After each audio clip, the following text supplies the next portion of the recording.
Sangeeta ji, thank you for joining us today. Your experiences with Gurudev are truly inspiring. Can you start by telling us about a particular moment when you felt something extraordinary while teaching? Certainly, there was a time when I just seemed to evaporate, like I disappeared. I could hear myself speaking and thinking, wow, this is so good. I felt like I was learning while I was speaking. There were 7 boys and me, the 8th participant in my own course. To this day, it remains like that. As teachers, we are also learners. That is fascinating. How do you think Gurudev has shaped your this unique experience? It is phenomenal how Gurudev has created this whole system. He doesn't wait for people to become enlightened to make them teachers. He says, "It doesn't matter. You just go and be my instrument. If you would be like a flute, and I will blow through you. You don't need to be enlightened. He is teaching through you, and you are learning as you teach."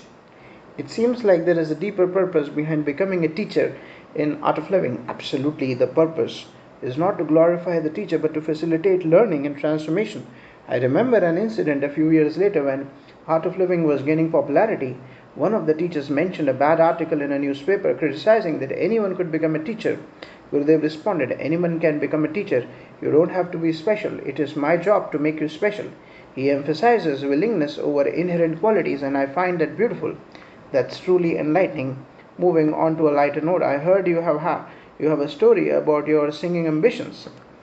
Sangeeta Janiji says, "Yes, indeed, singing is in my forte. Despite my name being Sangeeta, someone once told Gurudev that camel milk is good for the voice, and he joked, then you must give it to Sangeeta because it is a life's ambition to be able to sing." It was such a funny moment because I really don't have an interest in singing. Such moments must make your journey even more memorable. Speaking of memorable, can you share your first satsang experience with Gurudev? My first satsang was in Rishikesh. I didn't know the importance of attending everything as a sign of respect. It was my evening walk time and I thought satsang was for old people. But earlier that day I had learned about checking auras and pranic healing and was curious about Gurudev's aura. Despite recognizing him as divine in my heart, I asked if I could check his aura. He playfully agreed, and I saw his aura extending 5 feet, which impressed me greatly. That must have been a profound experience. It was. Later during my walk, I decided to peek into the satsang.